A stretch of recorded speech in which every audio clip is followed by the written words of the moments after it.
In this part, we'll be discussing about the development of microsporangia in case of Pinus.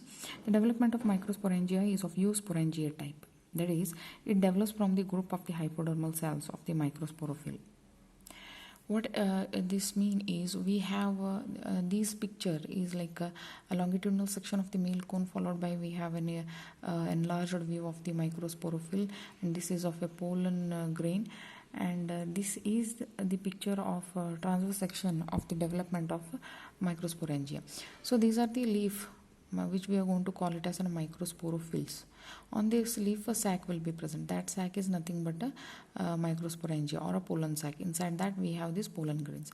Now this development is eusporangia type in the sense when we are going to have an anatomy of these microsporophyll, we are going to have the structures like epidermis are followed by hypodermis. So group of these cells present in the hypodermal region of this microsporophyll are involved in the development of the microsporangia. And that's the reason it is like a eusporangia type development. Group of hypodermal cells of the microsporophyll are going to form this microsporangia.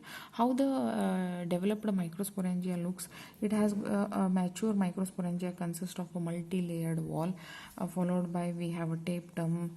It is like a multi-layered wall. Inside we have a tapetum. This layer is nutritive in nature. It is going to provide nourishment. Inner to this we have this spore mother cell, that is microspore mother cell. This microspore mother cell is going to get nourishment from the tapetum, and it is going to undergo meiotic division, leading to formation of the haploid spores. So thus at maturity a single microsporangium contains that is single sac, this contains numerous pale yellow pollen grains. These pollen grains are yellow in color. The pollen grains are usually boat shaped with two concentric layers of wall, that is exine as well, outer exine and inner entine. The exine on the lateral side of the pollen is expanded to form this wing-like structure. This wing-like structure is nothing but expansion of the exine on either side of the pollen grain. Thus the pollen grain of the Pinus are bisected. Why? Because these wings are commonly termed as saci. So 1 and 2 is bisected. So bisected will be like one more question again.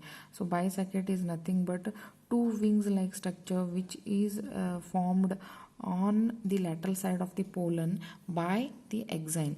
What is the role of these wings? It is helping the pollen grains to float or disperse along the wind in order to reach the female gamete, that is egg. Now if we are going to in our introduction only we have said that Pinus trees are going to form a forest like structure in hilly areas in mountain regions. There during this time of spring, when large quantity of these pollen grains are produced, during the time of their release with the help of wind, that is anemophilous pollination, entire forest appears yellow. Why? Because most of the Pinus plants are going to have these microsporangia produced at during the time of the spring. At the spring, all the microsporangia are mature and they are going to dehiscence is going to occur, that is split opening of this microsporangia, release of the pollen grains which are usually yellow in color. At a time when the burst opening of the microsporangia takes place, it feels like the entire forest is covered by these yellow pollen grains. That's the reason it is usually called as sulfur shower, which usually occurs in spring when the pine trees are shaken by the strong winds. So sulfur shower will be again for one mark question.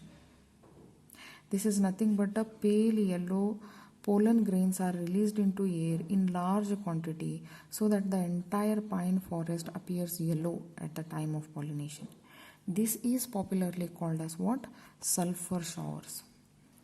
Now I have a small flow chart just to make the things more clear. Development of microsporangia. So these are the group of cells which are hypodermal in origin. These hypodermal cells are of microsporophylls. which are hypodermal in origin. These are going to undergo first periclinal division, leading to formation of the two cells, two rows of cell. First row, upper row is called as what? Upper primary cover cell, whereas this lower layer is called as lower central cell.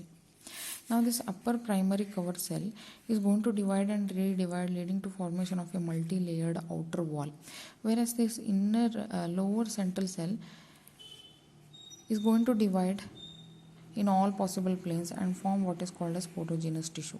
The outermost layer of this porogenous tissue is nothing but a tapetum, which is going to provide nourishment to the growing spore mother cell. So the outermost will be like it is a multi-layered. This outermost layer will be tapetum, whereas this inner cell is going to form what is called as spore mother cell. This spore mother cell is going to take nourishment from the tapetum, and it is going to undergo meiotic division, leading to formation of the haploid microspore, which we are going to call it as pollen grains. So this is the simple diagrammatic view which narrates the story of development of microsporangia in case of Pinus. Thank you.